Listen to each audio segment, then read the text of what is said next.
Inyanga ebuye ngumfundisi webandla labasindisiwe umnumzane Khumbulani Mabalengwe Ntombela okuthiwa uthathwa ngamaphoyisa emsakazweni Ukhozi FM ayiphuca nemoto. Bafethu enginibingelele ngiphinda namkele kuyo lo channel ehamba phambili inkeze lami igama engumfeze kuntuthuko akhumalo bathi la sibona amagomede mawuthi somusha la ekhaya ezocela nje show ukuthi uyasubscribe ungakhohlwa ukucomment nokulike kanjalo futhi nokushare okukhulu kunakho konke. Inyanga ebuye ngumfundisi webandla labasindisiwe Holy Mpumalanga Ministries umnumzane Khumbulani Dr. Mabalengwe Ntombela kuthiwa Ugxavulwea ngamaphoyisa ephuma emsakazweni Ukhozi FM ahamba na ngokusho komthombo osondelene noludaba lolu Mabalengwe ufike emsakazweni asephelezelwa ngamaphoyisa aphinda aphuma futhi kanjalo laphana nayo bezohlelweni usidiyanga ngengoma lokabheka mchunu lapho bezoqhudelana khona nozama kwakhe ebhaka nzama laphana ngengoma ohlelweni ubheka mchunu uvamise ukuqhatha abantu abaziwayo ukuthi bakhethe izingoma zibe enhlanu ezizovotela ngabantu bese kumenyezelwa odla umhlanganiso ngokuba namavoti amaningi. Umthombo uthe uMabalengwe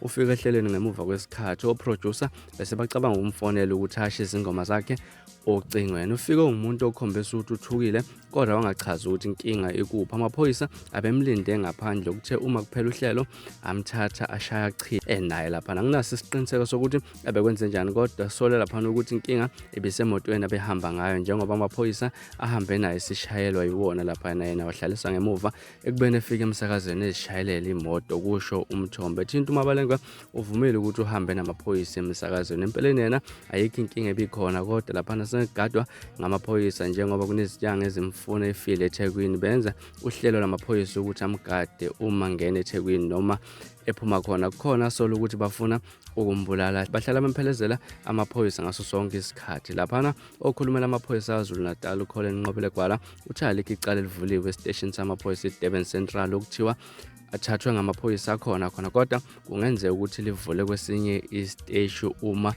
kungukuthi uboshiwe. Bafethu bekulona udaba enginika lo namhlanje ulithinta lapha insizwa uDr. Mabalengwe sokhumbula ukuthi insizwa lebezaka lemoyeni ohlelweni lokabheka mchunu okusigiya ngengoma lapha ngesabatha ukuthinta lapha ukuqhudelana khona kwabantu abadumile. Ke mina ngifuna ukuzwa ukuthi ukuthini mhlambe okwakho ukuphawula ngalolu daba hambe lapha kwi-comment section sikhulume ngalolu daba. Bafethu niphathe kahle nibe nosuku lomnandi ngithanda kakhulu.